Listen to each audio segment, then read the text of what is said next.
Je suis rejoint par Benoît Lombard. Bonjour Benoît.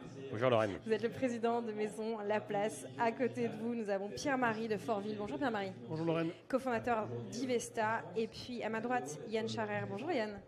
Bonjour Lorraine. Vous êtes directeur général délégué d'Airfund. Avec vous, on va essayer de trouver du sens dans ces crises et donner des bons conseils à ceux et celles qui nous écoutent. D'abord, petit tour de table rapide. On va démarrer avec vous, Benoît. Benoît, La Place, qu'est-ce que vous faites en quelques phrases ?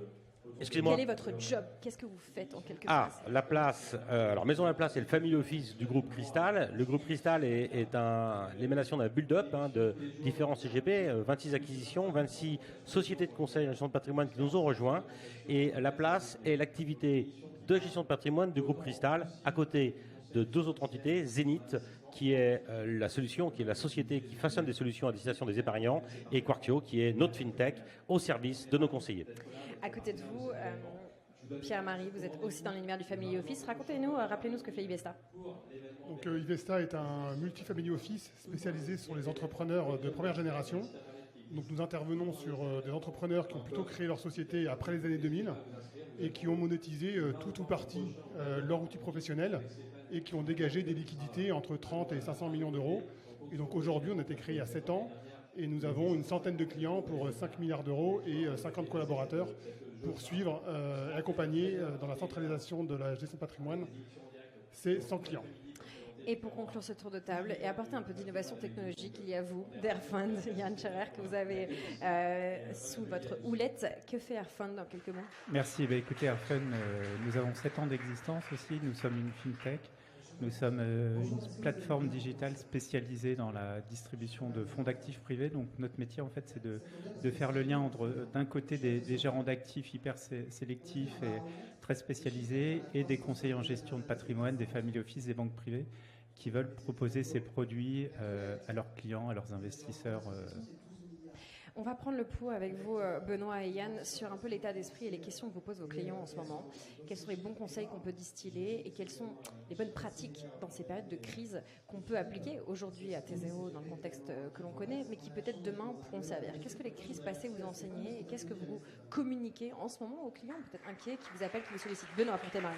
Avant de communiquer auprès des clients, c'est les clients qui communiquent auprès de nous aussi, parce qu'on a quand même beaucoup d'appels entrants pour nous demander, bien sûr, dans ce climat anxiogène, dans ce climat d'incertitude, et Dieu sait qu'en matière de gestion de patrimoine, en matière de gestion financière, on déteste les incertitudes. Et donc, on est là pour leur expliquer les enjeux qui pourraient exister demain en fonction du nouveau paysage politique qui risque de naître après le 7 juillet, en leur expliquant quelles seraient les incidences par rapport à leur patrimoine. Et puis aussi, bien souvent, ne pas se précipiter. La précipitation en la matière est souvent mauvaise conseillère. Et si jamais on a deux catégories, des projections qui auront pu être établies, des projets, et peut-être les devancer, mais si on n'a pas de projet, ne pas se précipiter pour aller là où on aurait in fine des incidences négatives. On garde des liquidités. Vous aussi, vous passez votre journée au téléphone, Pierre-Marie, en ce moment ?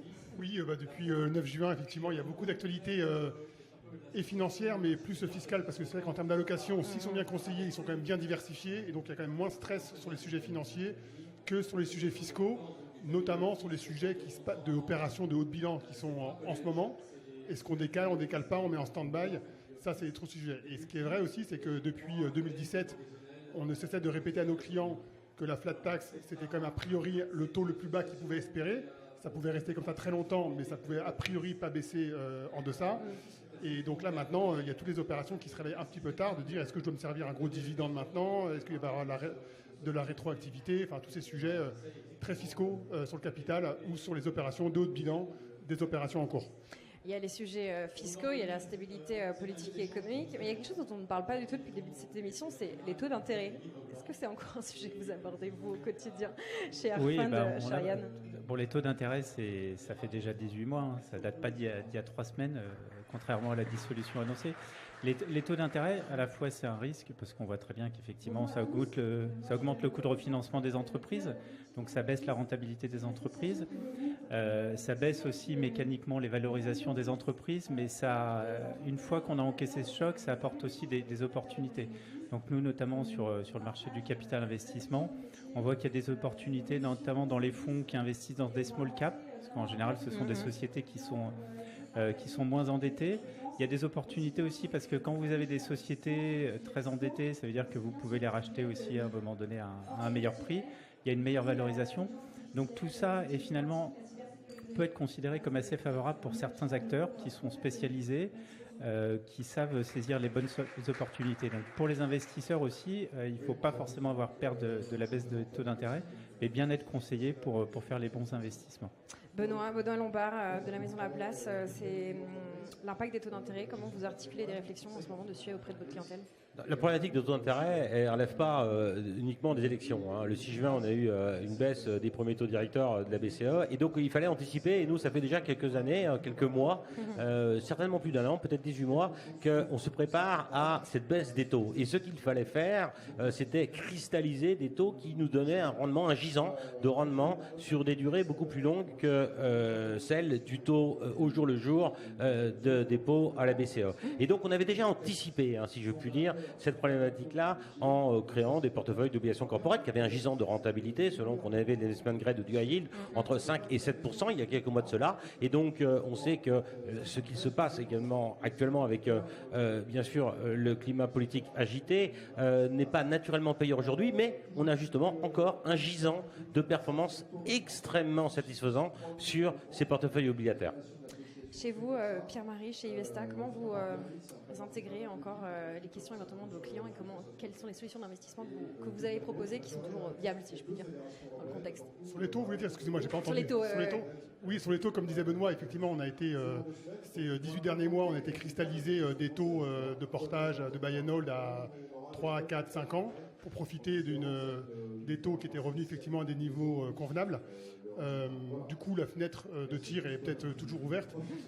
Et après, il y a des inquiétudes plus sur les taux, côté plus macroéconomie, évidemment, plus pour le côté de la France. Ça rejoint les questions d'avant sur l'état de la France, avec des sujets de spread, évidemment, entre l'Allemagne et la France qui se sont écartés aujourd'hui de 80 bips, ce qui historiquement remonte, je crois, à 10 ans, à la précédente crise des dettes souveraines, qu'on avait un peu oublié, et ça donne évidemment des très mauvais signaux pour l'état de la France qui va avec les sujets fiscaux. Est-ce que j'ai envie de continuer à entreprendre dans un marché français où il y a une fiscalité instable, une politique instable, des taux d'intérêt qui montent?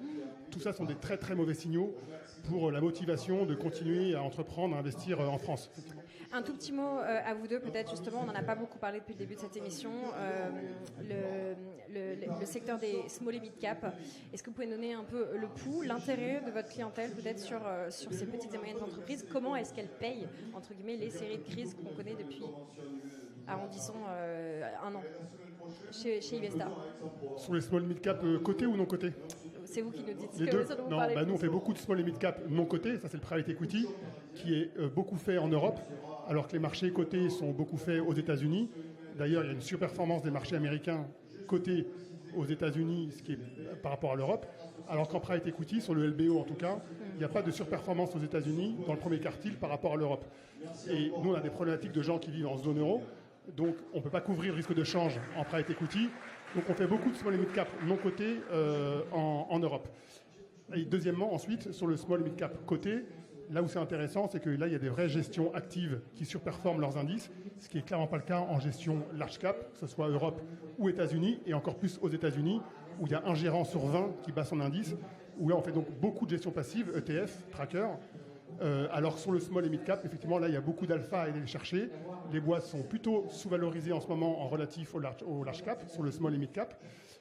Et on peut se dire aussi qu'avec les replis, on va dire, régionaux, États-Unis, Asie et Europe, les small et mid cap devraient en profiter aussi sur un trend plus long dans les prochaines années. Benoît Lombard, d'accord? Oui, il y a un effet rattrapage à avoir sur les small caps, sur la partie cotée. Et on voit que la correction qu'on a connue sur les marchés financiers depuis les élections européennes a aussi fait souffrir les small caps. Raison de plus pour aller chercher de l'attrait, de la performance chez ces valeurs-là. Un point qui est important aussi, c'est qu'on se rend compte que si la gestion parfaitement benchmarkée ETF avait du sens, sur les small caps, c'est beaucoup moins vrai. Et donc, la sélection de gérants, l'analyse de gérants, la recherche de surperformance, d'alpha sur ces gérants de small et mid cap cotés a du sens. Sur la partie non cotée, je rejoins notre ami pour rappeler que effectivement, dans le cadre d'un portefeuille, le fait de ne pas avoir la dictature de la cotation continue, si je puis dire, en allant chercher du private equity, a du sens, bien évidemment, dans le cadre de l'horizon de gestion qui nous est défini par nos clients.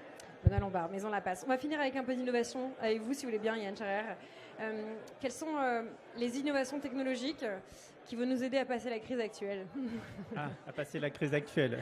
Non, Je sais pas si c'est celles sur lesquelles voilà, vous mettez un billet, vous dites voilà, ça va être le futur de mon métier. Non, mais le futur de notre métier, effectivement, on s'adresse à une clientèle qui est de plus en plus individuelle, avec des minimums d'investissement dans les fonds qui sont de plus en plus bas. Donc ça veut dire réussir à automatiser, parce qu'il faut que toute la chaîne de valeur soit industrialisée, standardisée.